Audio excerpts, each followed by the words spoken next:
You know, one thing I hate doing is answering the phone. Don't get me wrong, the phone is an amazing invention, but when I hear the ring of the phone, it's like an annoying alarm clock in the morning.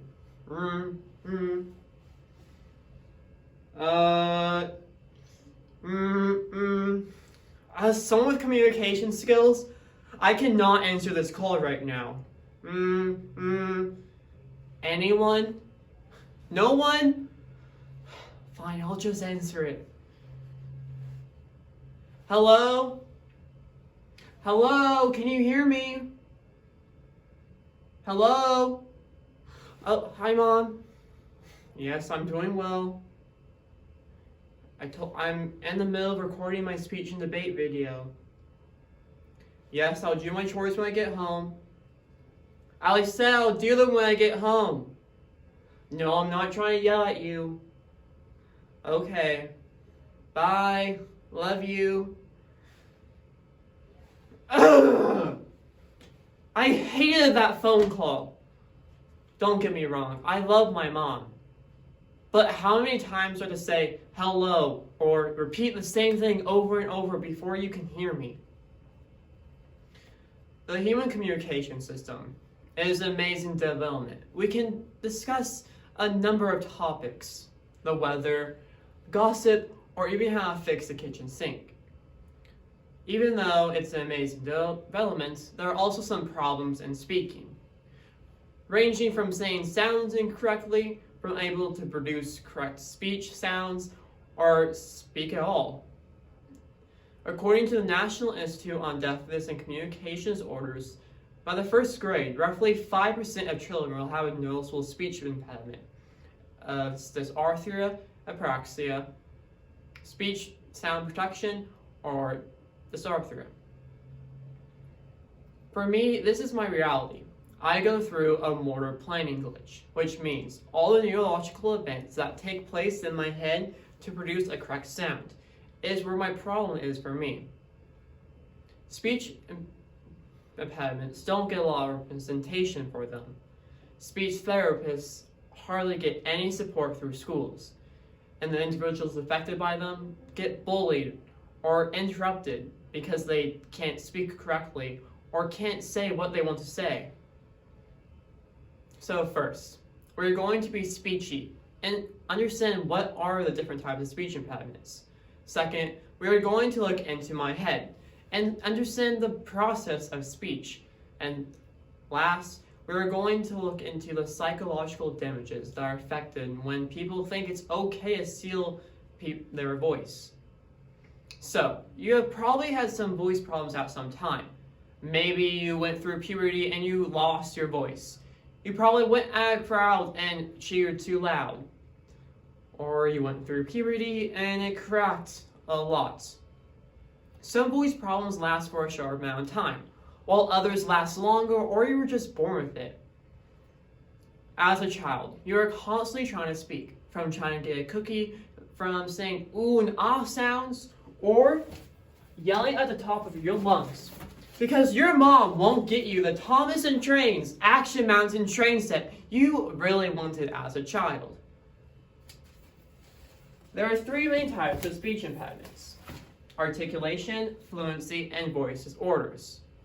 Articulation disorders are the errors in the production of speech sounds that are related to the anatomical and physiological limitations in the skeletal, muscular, and neuromuscular system in the head of speech production. These disorders include omissions, substitutions, and distortions. Fluency disorders are the errors in the production of speech sound.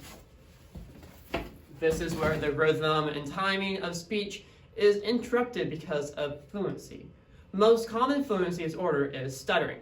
Stuttering causes interrupts of flow of one's speech, of sounds, syllables, and phrases. According to the National Institute on Deafness and Communication Disorders, stuttering can affect all ages, but is more frequent in children of 2 to 6, as in 1 in 4 will continue stuttering for the rest of their lives. Voice disorders are the problems with the quality of one's voice. Apraxia is where speech muscles are weak and you can't produce the correct sound with the muscles of your face, mouth, tongue, lips, or throat. Dysarthria differs from apraxia, where speech muscles are weak due to brain damage. Aphasia makes it unable to the person unable to understand speech or written speech at all. With understanding these different types of speech impediments, when it comes to the brain and therapy, can you help us understand how these individuals have these speech impediments and how to help them? So, the brain is a complex system. There are many different progresses and programs to do its different tasks. One, for example, is the progress of speech. We have to turn thoughts into actual spoken words, then transform those into a comprehensible sentence. After, we have to tell our muscles of our face to produce the correct sound. Where this complex network takes place is where the Broca's area comes into place. The Broca's area is located in the front part of your left hemisphere of your brain. It is mostly required in turning your thoughts and ideas into actual spoken words. It is the most trusted source right before you speak. The Broca's area also sends information to the motor cortex. The motor cortex is located in the left part of your hemisphere of your brain. The motor cortex is mainly involved to speak clearly. You need to move the muscles of your face, mouth, tongue, lips, and throat to speak clearly. That's where the motor cortex comes into place. It takes the Broca's area's information and sends that to the different areas of your face.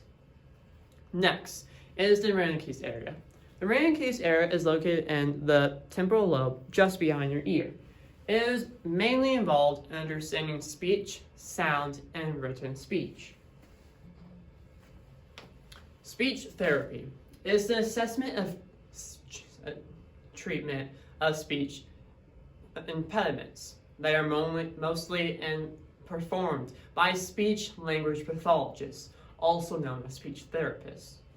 The different types of activities speech therapists will do is structured and unstructured. The activities that are more structured, more controlled, is where the child and the speech therapist are mostly playing together, but also having that aspect of producing a correct sound. Next is the unstructured activities. This is when the child and speech therapist are more playing together, but still having aspects of trying to produce that correct sound.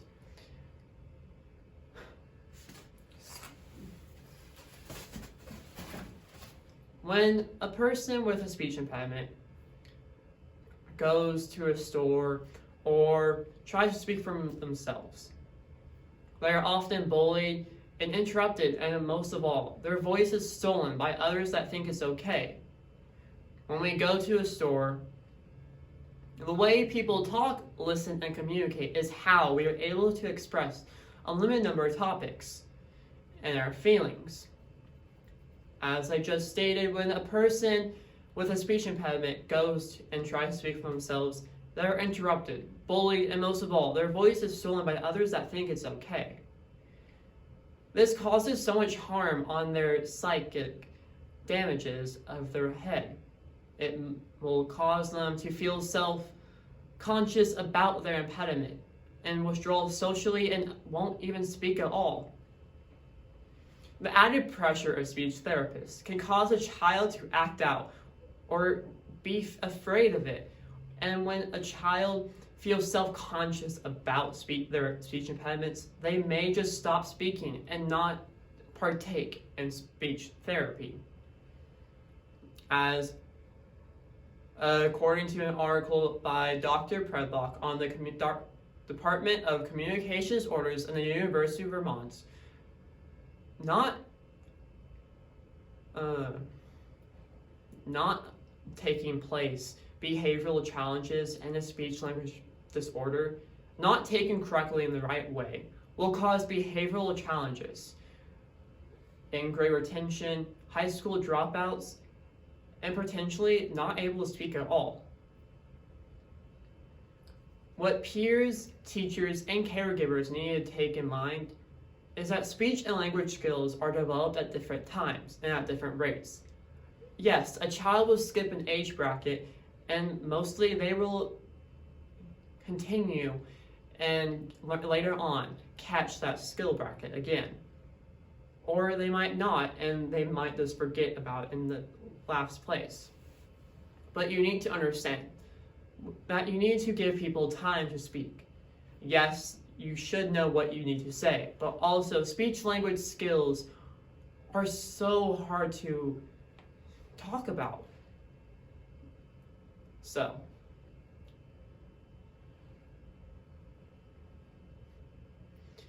throughout this discussion, we have talked about many different progresses of speech and speech therapy.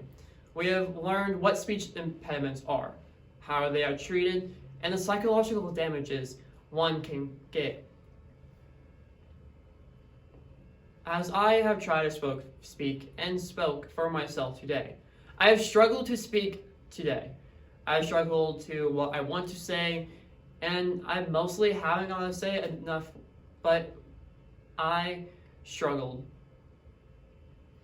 Which speech and debate is a huge factor for me in overcoming my speech disorder.